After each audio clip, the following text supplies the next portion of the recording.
Tri-State's grand reopening. We're preparing you for the most pivotal week yet in the pandemic. The city that never sleeps wakes up to 24/7 subway service again. And that's just the start as we get a glimpse at our post-pandemic future.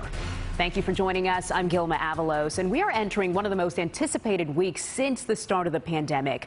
By the end of this week, you'll be able to eat at a restaurant, enjoy a workout, or see a comedy show without limits on capacity. And it all begins with the subway system. 24/7 subway service resumes tonight. And that New York City curfew on outdoor dining, well, that's going away, but it will remain in place for indoor dining for a couple more weeks. Then on Wednesday, most capacity limits in the Tri-State disappear. Leaders say this is possible because of the pace and effectiveness of the COVID-19 vaccines. More than half of all adults in the Tri-State have been vaccinated. Connecticut leads the area at 60%. And we have it all covered for you, from reopening to the mask debate. But let's go ahead and begin with the crucial link returning, and that's 24/7 subway service. The round-the-clock service comes during a spike in crime underground. At least 4 more riders have been attacked in the last 24 hours. News 4's Phil Lipof starts us off at Columbus Circle, where a Good Samaritan was bitten as he tried to help someone out. Phil. Gilma, you're right. It is a difficult balance for leaders and for riders as well. That Good Samaritan here at 59th Street was trying to stop a woman from being harassed and was bitten in the face because of it. The city that never sleeps has slept for a few hours a night over the last year. That stops, as you mentioned. 24/7 service is back. Riders are excited and concerned about that uptick in crime.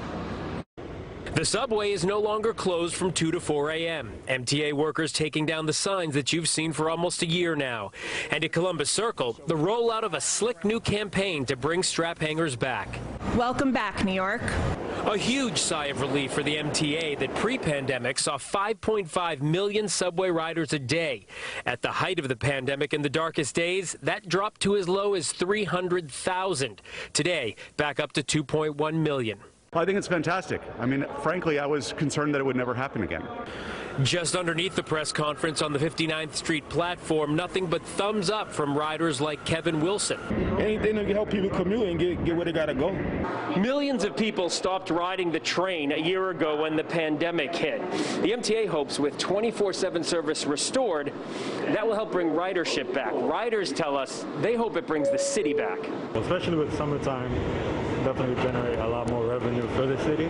But after a series of violent crimes on subway trains and platforms, riders are wondering if 24/7 will bring more crime as well. At 125th Street, we saw officers doing a train check and walking the platform. The MTA says it would like 600 to 800 additional NYPD officers, keeping the system safe, on top of the already 2,000 they have there now.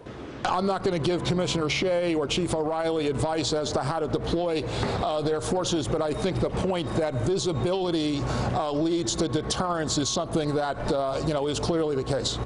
But just last night, here at 59th Street, a 20-year-old man stepped in to help a woman who was being harassed. The suspect put him in a bear hug and bit his face. Police quickly arrested him. Still, after that and several other violent incidents, Dion Algieri, riding with his 8-year-old daughter Hazel and her awesome purse, is optimistic. I think it's the first step in the right direction of New York coming back. So the MTA says it will continue to sanitize and clean platforms and the subway cars when they get to their destination.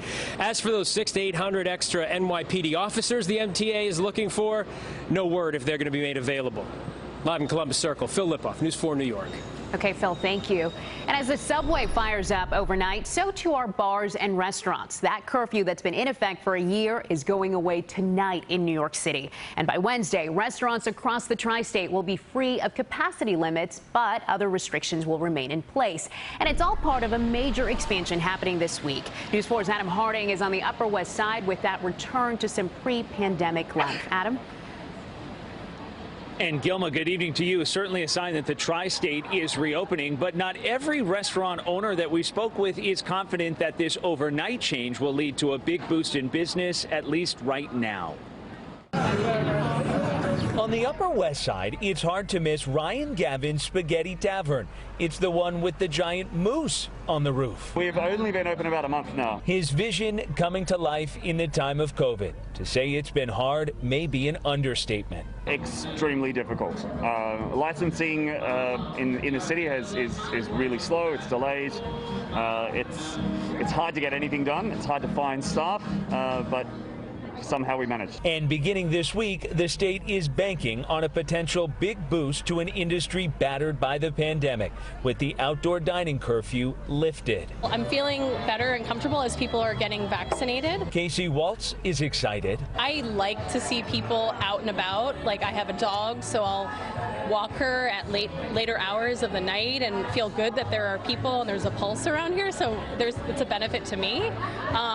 Everything's kind of coming back together again. Like, we're New York City strong. The tri-state rapidly moving toward reopening. By Wednesday, most business capacities will be removed. Areas impacted include restaurants, retail, salons and barbershops, gyms, museums, theaters and offices, among others. People are really excited about the concept, but there are still a lot of people who are very, very wary, operators included. Gavin is optimistic heading into the summer months, but he still has his questions. It's really going to depend on the energy of the city and the support of the locals, how much we can lift. I don't think it's going to happen instantaneously. I think it's going to still be a little bit of a slower build than I think people are expecting. So certainly cautious optimism coming from business owners here. In fact, Gavin, who you just heard from there, has a longer-term plan to be able to keep his business open into the early morning hours or late night hours, depending on how you look at things once the clock strikes midnight. Again, this is only for outdoor dining only. The curfew will be lifted starting Monday. Only outdoor. It'll be another few weeks before the indoor dining curfew is lifted. We're live tonight on the Upper West Side. I'm Adam Harding, News 4, New York. Thank you, Adam. Businesses and customers will face a mix of mask rules across the tri-state on this week of major reopenings. Connecticut's mask rule will go away on Wednesday when capacity restrictions are lifted, but mask rules will stay in effect for now in New York and New Jersey. And new tonight, the CDC is trying to clarify its recommendation to relax mask rules for vaccinated adults. It's already led to problems for some business owners. News 4's Ida Siegal is live in the Bronx at Van Cortlandt Park, where the reaction to the mask rules is mixed. Ida? And Gilma, we're actually just learning that reaction among certain counties in New York State is also mixed. 6 county leaders are now encouraging Governor Cuomo to adopt the CDC guidelines, encouraging people who are vaccinated to take their masks off. So that includes Rockland, Orange, Putnam, Dutchess, Ulster, and out on Long Island, Suffolk County. The governor saying this evening they are continuing to review those CDC guidelines, and the individuals we spoke with say they are reviewing them as well. For days now, people have been confused venturing outside, some following the new CDC guidance and taking masks off, others keeping them on. Today on Meet the Press, the CDC director clarifying the new rules. This was not permission to shed masks for everybody everywhere. This was really science-driven, individual assessment of your risk. The new guidelines state that anyone who has been vaccinated can take the mask off indoors and outdoors. In Van Cortlandt Park this afternoon, there were mixed reactions to that. If I'm able to social distance, clearly we're outside, I feel like I'm not going to wear a mask. But going inside anywhere, just to be safe or to put other people at ease, I feel like I would just put one on, even though I am vaccinated. I have an underlying health condition, so I have asthma to begin with, and I have really bad allergies. So germs are not for me, and I'm not trying to get sick in the pandemic. Local communities and individual businesses are left with uncertainty about how to adjust their own rules, asking themselves if they can trust people to use the honor system when it comes to vaccination. How do you tell if someone's vaccinated just by looking at them? They can't disclose their medical information, and they're not forced to. In Garden City Park on Long Island Friday, a man was asked to put a mask on inside Costello's Ace Hardware. He refused and became irate. Police are now looking for him. What we're asking businesses to do, probably the most important thing that businesses could do right now, is to work to ensure that it's easy for their own employees to get vaccinated. Now, the CDC encouraging individual peoples to be honest, to use their discretion, and for businesses, quite frankly, to trust them. Reporting live from Van Cortlandt Park, Ida Siegal, News 4, New York.